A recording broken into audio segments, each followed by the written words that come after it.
সবাইকে স্বাগত। আজকে আমরা একটি রিডিউসার রাখবো।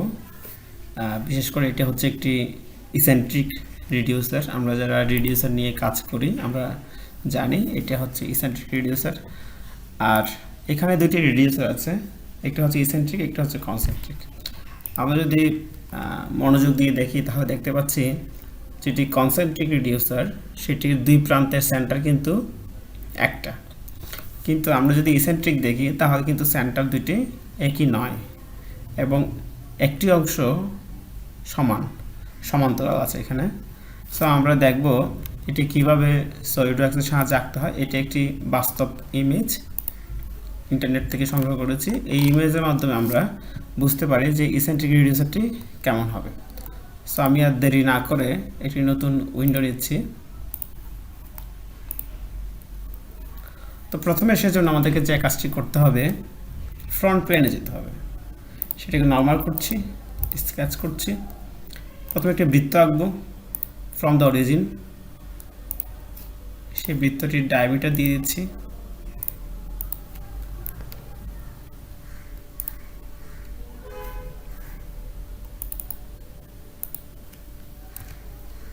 ফোর ইঞ্চ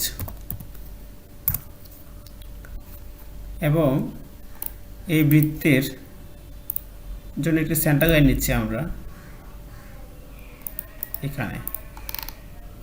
দেখি এটি ঠিক আছে কিনা। ওকে, সো এইটুকু নেওয়ার পরে আমাদেরকে এখন যে কাজটি করতে হবে, আমাদেরকে নতুন একটি প্ল্যান ঠিক করতে হবে। আমরা স্কেচ থেকে বের হয়ে যাই, স্পেস থেকে বের হয়ে নতুন একটি প্ল্যান নিতে হবে। প্ল্যান নেওয়ার পরে আমাদের যে কাজটি করতে হবে, এখানে first reference, second reference, third reference দিতে হবে। সেজন্য এটা অনেক সময় আমরা ঠিকভাবে করতে পারি না। সেজন্য এখানে একটি ট্রি আছে, ড্রয়িং ট্রি। কোনটার পর কোনটা আসবে, আমরা ফ্রন্ট প্লেন নেব। এখান থেকে ফ্রন্ট নেওয়ার পরে দেখি কি আসে।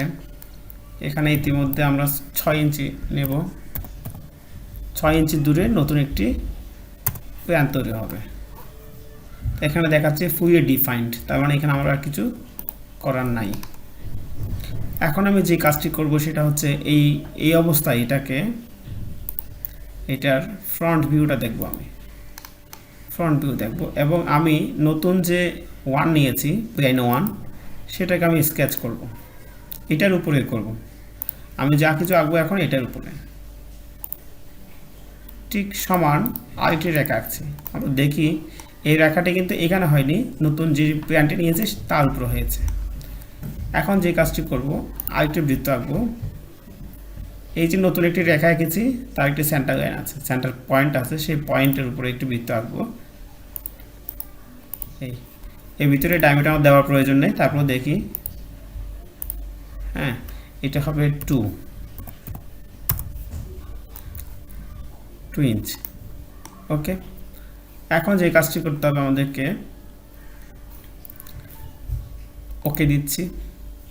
ওকে দিয়ে এইটার রাইট যে প্লেন আছে সেটা দেখব।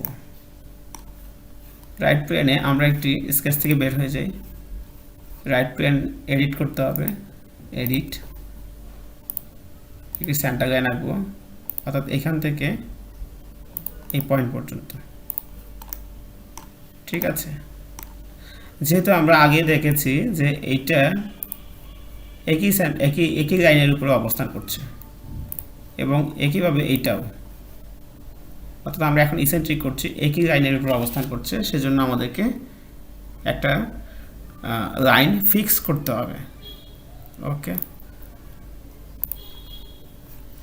এখন আমাদেরকে যে কাজটি করতে হবে, বিশেষ করে এই ভিডিওটি বানানোর পেছনে যে উদ্দেশ্য সেটা হচ্ছে আমি একটি লফটেড বস দেখানোর জন্য একটি উত্তম উদাহরণ খুঁজতেছি।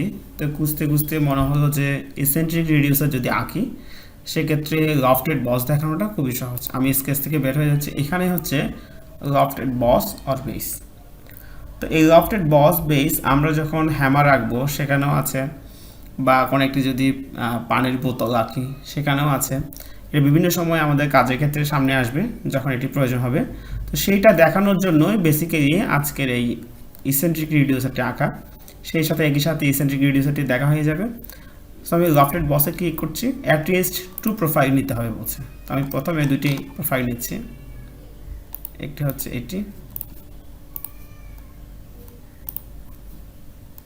লফটেড বস, নেওয়ার পরে একটা হচ্ছে এটা, ওকে, এই একটা, আর একটা হচ্ছে এই একটা, দুইটা প্রোফাইল নিয়েছি। এবং আমাকে যে কাজটি করতে হবে এখানে স্টার্ট এন্ড দিতে হবে, এখানে start oblique and constraints normal দিতে হবে এবং এখানেও নরমাল দিতে হবে। দেওয়ার পরে আগে এই জিনিসটা এর মধ্যে ছিল না, এটা 2020-র মধ্যে আছে সলিডওয়ার্কস, আগে এটা ছিল না। এইখানে যেটা আছে সেটা হচ্ছে 3 ফিচার। আমরা 3 ফিচার থেকে 1 ডিরেকশন হবে না, 2 ডিরেকশন হবে, 2 ডিরেকশন হবে, দুই দিকে হবে। এবং এটার যদি 1 ডিরেকশন দিই তাহলে 1 ডিরেকশন দিতে পারি, এটা হবে 0.125 ইঞ্চ।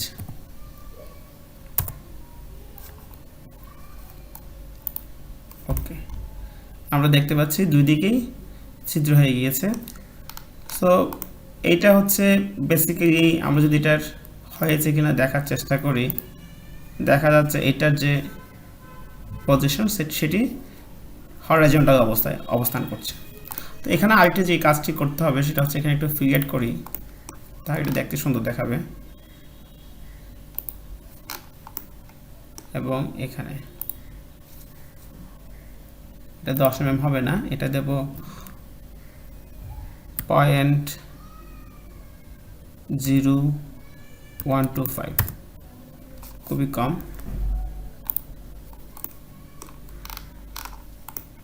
তাই বলতে কেউ হয় নাই, সো আমি একটু বাড়িয়ে দিচ্ছি এখানে।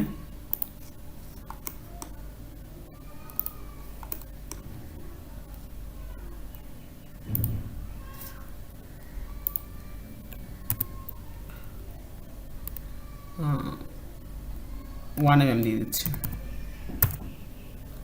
ওকে।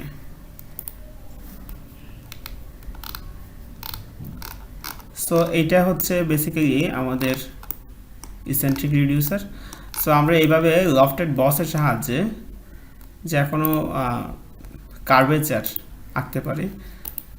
সো আমি এটাকে একটু ম্যাটেরিয়াল ঠিক করে দিই, এখান থেকে আমরা দিতে পারি HTML36 apply and close. So আমরা এইটাভাবেই একটি ইসেন্ট্রিক রিডিউসার লফটেড বসের মাধ্যমে আঁকতে পারি। সবাইকে ধন্যবাদ, আজকে এই পর্যন্ত।